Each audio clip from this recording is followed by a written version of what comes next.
जय गुरु जी। संगत जी। संगत जी, बात उन दिनों की है जब गुरु जी किसी भी संगत के घर अचानक से पहुंच जाया करते थे और बहुत ही अच्छा अनुभव संगत का हुआ करता था ऑफ कोर्स।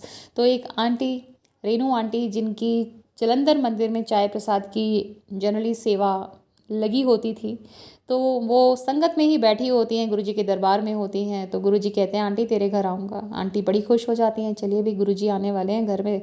तो वो सोचती हैं गुरुजी आज्ञा दें तो हम हस्बैंड वाइफ दोनों निकलें और गुरुजी के वेलकम की तैयारी करें, पर गुरुजी तो आज्ञा दे ही नहीं रहे हैं। अब वो बड़ी टेंशन में कि कब यहाँ से निकलेंगे, कब वेलकम की तैयारी करेंगे। पर गुरुजी नहीं चाहते संगत किसी भी तरह से फॉर्मेलिटीज़ करे या परेशान हो। तो बस चलने से थोड़ी देर पहले ही उन्होंने गुरुजी ने अंकल आंटी को आज्ञा दी, वो घर गए। फिर गुरुजी उनके बेटे के साथ और 3-4 संगत लेकर सिर्फ उनके घर पहुँचे, जबकि उन्हें लग रहा था पता नहीं कितनी संगत आ जाएगी, कैसे सारे अरेंजमेंट्स होंगे, घर में कुछ है भी या नहीं। पर गुरुजी को सब पता है घर में क्या है क्या नहीं। तो आंटी के घर में कुछ फ्रूट्स रखे थे, उन्हें गुरुजी को ये भी पता था जूसर है। तो आंटी ने अंदर से बड़े डरते हुए से पूछा, गुरुजी क्या लेंगे? तो गुरुजी ने कहा आंटी मेरे लिए जूस बना कर ला। तो आंटी गुरुजी के लिए जूस बना कर लाती हैं, फ्रूट्स भी थे, जूसर भी घर में था। तो गुरुजी को जूस देती हैं, गुरुजी जूस पीते हैं। उसके बाद बोलते हैं ये जो संगत है इनके लिए चाय प्रसाद बना।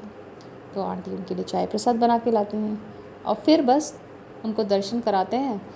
थोड़ी देर बाद उनका एक बेटा आता है और उसको लेकर जाते हैं बेडरूम में, उनके बेड पे बैठते हैं और वहाँ सीधा हाथ करके एक लड्डू निकलता है डिवाइन प्रसाद का, जो एक मिश्री का लड्डू टाइप होता है, देसी घी से, गरम गरम देसी घी उसके ऊपर।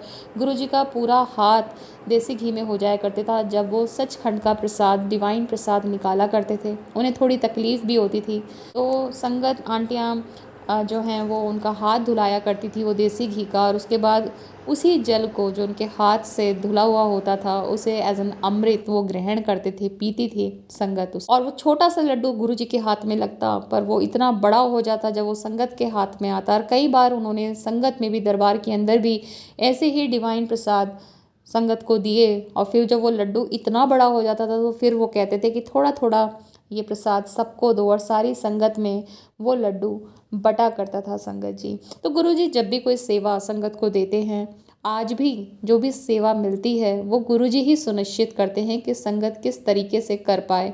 कई बार आंटी को बोला कि तुम दलिया बनाओ, अब दूध भी है, दलिया भी है, वहाँ पर सब कुछ सारे अरेंजमेंट्स हैं, पर आंटी कहें इतनी सारी संगत के लिए पता नहीं मुझसे बनेगा या नहीं। और गुरुजी साइड में खड़े होकर बनवा दिया करते थे।